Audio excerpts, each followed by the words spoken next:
بسم اللہ الرحمن الرحیم۔ ناظرین کرام، سامعین کرام، ہمیشہ اولاد کو اللہ کا انعام سمجھنا چاہیے، ان کی پیدائش پر خوشی منانی چاہیے، ایک دوسرے کو مبارکباد دینی چاہیے، خیر و برکت کی دعاؤں کے ساتھ اس کا استقبال کرنا چاہیے اور اللہ کا شکر ادا کرنا چاہیے کہ اس نے آپ کو اپنے ایک بندے کی پرورش کی توفیق بخشی اور یہ موقع فراہم فرمایا کہ آپ اپنے پیچھے اپنے دین اور دنیا کا جانشین چھوڑ جائیں۔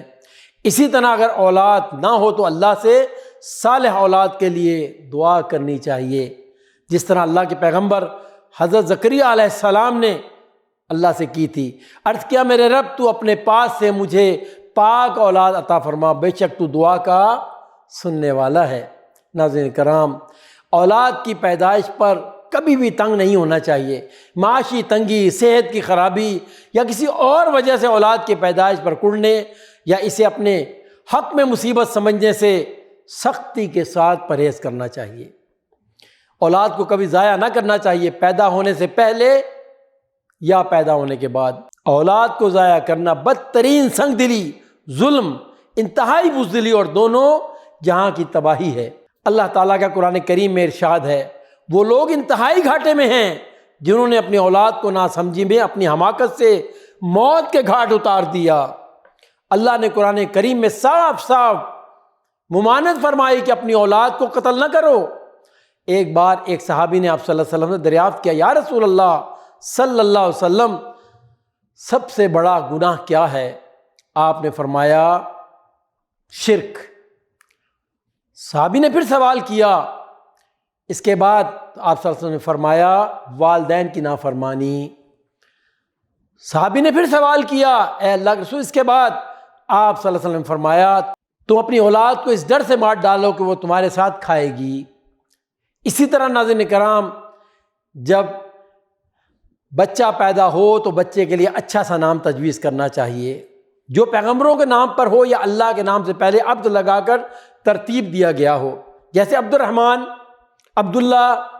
نبی اکرم صلی اللہ علیہ وسلم کا ارشاد مبارک ہے، قیامت کے روز تمہیں اپنے اپنے ناموں سے پکارا جائے گا، اس لیے بہترین نام رکھا کرو۔ اور نبی اکرم صلی اللہ علیہ وسلم نے ارشاد فرمایا، اللہ کو تمہارے ناموں میں سے عبداللہ، عبد الرحمن سب سے زیادہ پسند ہیں۔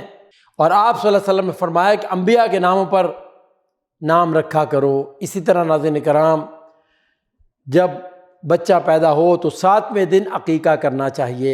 لڑکے کی طرف سے 2 بکرے اور لڑکی کی طرف سے 1 بکرا کیجیے، لیکن لڑکے کی طرف سے 2 بکرے کرنا ضروری نہیں ہے، 1 بھی کیا جا سکتا ہے۔ اور بچے کے بال منڈوا کر اس کے برابر سونا یا چاندی خیرات کرنا چاہیے۔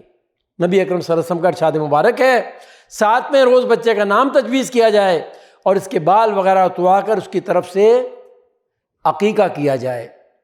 اسی طرح 7ویں روز ختنہ بھی کرا دینا چاہیے، اور اگر کسی وجہ سے نہ کرا سکیں تو 7 سال کی عمر کے اندر اندر ضرور کرا دیں۔ ختنہ اسلامی شعار ہے، بچہ جب بولنے لگے تو سب سے پہلے اسے کلمہ لا الہ الا اللہ سکھانا چاہیے۔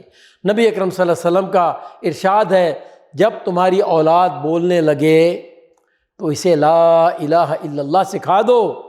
اسی طرح ناظرین کرام، ہمارا دین ہمیں یہ سکھاتا ہے کہ ماؤں کو چاہیے کہ بچے کو اپنا دودھ پلائیں۔ ماں پر بچے کا یہ حق ہے، ماں پر بچے کا یہ حق ہے۔ قرآن نے اولاد کو ماں کا یہی احسان دلا کر ماں کے ساتھ غیر معمولی حسن سلوک کی تاکید کی ہے۔ اولاد کو بات بات پر ڈانٹنے اور برا بھلا کہنے سے سختی کے ساتھ پرہیز کرنا چاہیے، اور ان کی کوتاہیوں پر بیدار ہونے اور نفرت کرنے کا اظہار کرنے کے بجائے حکمت کے ساتھ ان کی تربیت کرنے کی محبت آمیز کوشش کرنی چاہیے، اور اپنے طرز عمل سے بچوں کے ذہن پر یہ خوف بہرحال غالب رکھنا چاہیے کہ ان کی کوئی خلاف شرع بات آپ ہرگز قبول نہیں کریں گے۔ چھوٹے بچوں پر شفقت کا ہاتھ رکھنا چاہیے، بچوں کو گود میں لینا چاہیے، پیار کرنا چاہیے، اور ہر وقت خوف اور سخت گیر نہیں بننا چاہیے، الا اگر ضرورت ہو تو اس عمل کو کسی بھی درجے میں کیا جا سکتا ہے۔ اس عمل سے بچوں کے دل میں والدین کے لیے جذبہ محبت بھی پیدا ہوگا۔ ایک مرتبہ اقرا بن حابس نبی اکرم صلی اللہ علیہ وسلم کے پاس آئے، اس وقت حضور حضرت حسن کو پیار کر رہے تھے۔ اقرا کو دیکھ کر بڑا تعجب ہوا اور بولے، یا رسول اللہ، آپ بھی بچوں کو پیار کرتے ہیں؟ میرے تو 10 بچے ہیں لیکن میں نے تو کبھی کسی کو پیار نہیں کیا۔ نبی اکرم صلی اللہ علیہ وسلم نے اقرا کی طرف نظر اٹھائی، فرمایا اگر اللہ نے تمہارے دل میں رحمت و شفقت کو نکال دیا ہے تو میں کیا کر سکتا ہوں؟ اللہ اکبر۔ اسی طرح ناظرین کرام، اولاد کے متعلق ایک اور اہم بات یہ ہے کہ جب بچے 7 سال کے ہو جائیں تو انہیں نماز سکھانی چاہیے، نماز پڑھنے کی تلقین کرنی چاہیے اور اپنے ساتھ مسجد میں لے کے جائیں۔ اسی طرح جب 10 سال کے ہو جائیں اور نماز میں کوتاہی کریں تو انہیں مناسب سزا بھی دینی چاہیے اور اپنے قول و عمل سے ان پر یہ واضح کر دینا چاہیے کہ وہ نماز کی کوتاہی کو برداشت نہیں کریں گے۔ اسی طرح بچوں کو ہمیشہ صاف ستھرا رکھنا چاہیے، ان کی طہارت اور نظافت اور غسل وغیرہ کا خیال رکھنا چاہیے، کپڑے بھی پاک صاف رکھیں، البتہ زیادہ بناؤ سنگار اور نمود و نمائش سے پرہیز کرنا چاہیے۔ لڑکی کے کپڑے بھی نہایت سادہ رکھنے چاہیے اور زرق برق لباس پہن کر بچوں کے مزاج کو خراب نہ کرنا چاہیے۔ دوسروں کے سامنے بچوں کے عیب بیان نہیں کرنے چاہیے اور کسی کے سامنے انہیں شرمندہ کرنے اور ان کی عزت نفس کو ٹھیس لگانے سے بھی سختی سے پرہیز کرنا چاہیے۔ اسی طرح اولاد کی تربیت کے بارے میں علماء امت فرماتے ہیں کہ کبھی کبھی بچوں کے ہاتھوں سے غریبوں کو کھانا اور پیسے وغیرہ دلوانے چاہیے تاکہ ان میں غریبوں کے ساتھ حسن سلوک اور سخاوت کا جذبہ بھی پیدا ہو، اور کبھی کبھی یہ موقع بھی فراہم کرنا چاہیے کہ کھانے پینے کی بہن بھائیوں میں وہ خود تقسیم کریں جو چیزیں ہیں، تاکہ ایک دوسرے کے حقوق کا احساس اور انصاف کی عادت پیدا ہو۔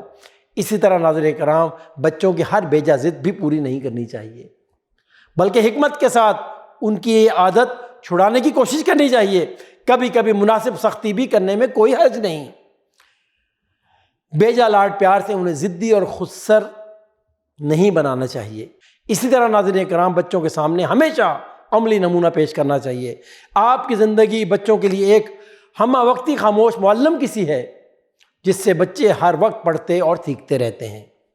بچوں کے سامنے کبھی مذاق میں بھی جھوٹ نہیں بولنا چاہیے۔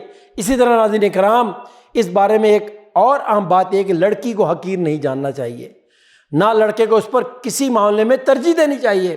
دونوں کے ساتھ یکساں محبت کا اظہار کرنا چاہیے اور یکساں سلوک کرنا چاہیے۔ نبی اکرم صلی اللہ علیہ وسلم کا ارشاد مبارک ہے، جس کے ہاں لڑکی پیدا ہوئی اور اس نے جاہلیت کا طریقے پہ اسے دفن نہیں کیا اور نہ اسے حقیر جانا اور نہ لڑکے کو اس کے مقابلے میں ترجیح دی، ایسے آدمی کو اللہ جنت میں داخل کرے گا۔ اللہ رب العالمین کی بارگاہ میں دعا ہے کہ ہمیں اللہ اور اس کے رسول کے حکم کے مطابق اپنی اولاد کی تربیت کرنے کی توفیق عطا فرمائے، اور اس بارے میں اگر ہم سے پہلے کوئی کوتاہی ہوئی ہے تو اللہ تعالیٰ اسے معاف فرما دے۔